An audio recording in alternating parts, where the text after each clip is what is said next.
it's Darcy from River Wranglers with today's watershed adventure. Today we're going to be talking about an animal that is very prevalent in our watershed.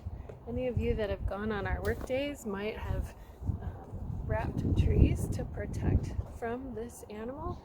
A lot of people when they see this think it's a bear pelt, but the coloring is similar, but this is actually a beaver pelt.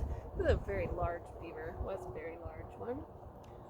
Something interesting about their fur, you can see up close here, they have this very coarse outer fur that is part of their waterproof, helps keep them waterproof since they're semi-aquatic and are in the water a lot.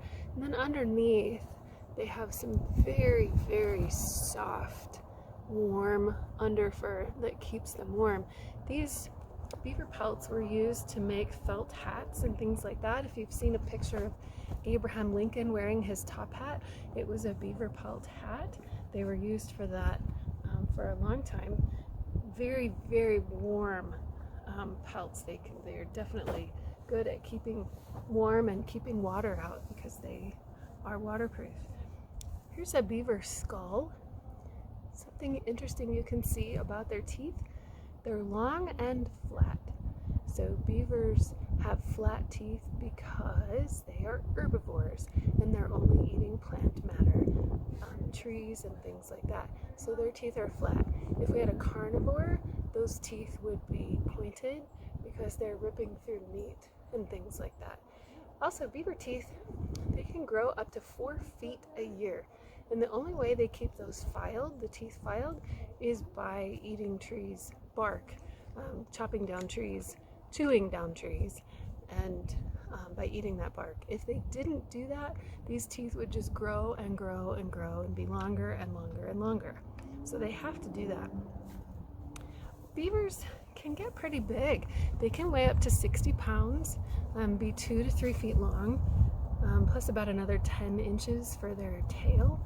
They can live about 20 plus years in the wild, so they do live for a long time. They're super social, live with their families.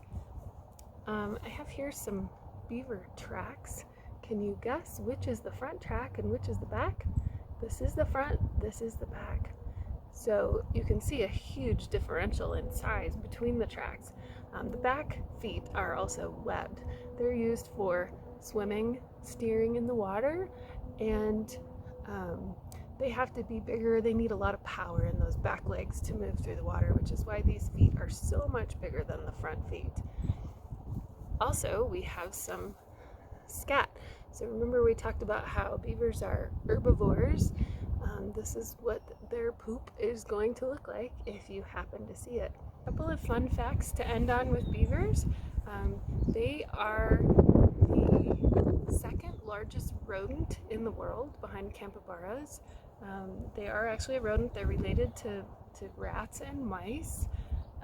So they're just kind of an overgrown rat or mouse that happens to be semi-aquatic. And also they can hold their breath underwater for up to 15 minutes, which is way longer than we can. We can only hold our breath a fraction of that time. So if you want to see beaver activity in our watershed, you can go out to just about anywhere on the river and look around and look for trees that are either chewed down or have chew rings around them, missing bark. Beavers will eat the bark. So you can find them all over the Carson River. You might not see the beaver, but you might see a beaver dam or beaver activity. They are definitely prevalent in our area. So that's all for today. We'll see you next time in Watershed Adventures.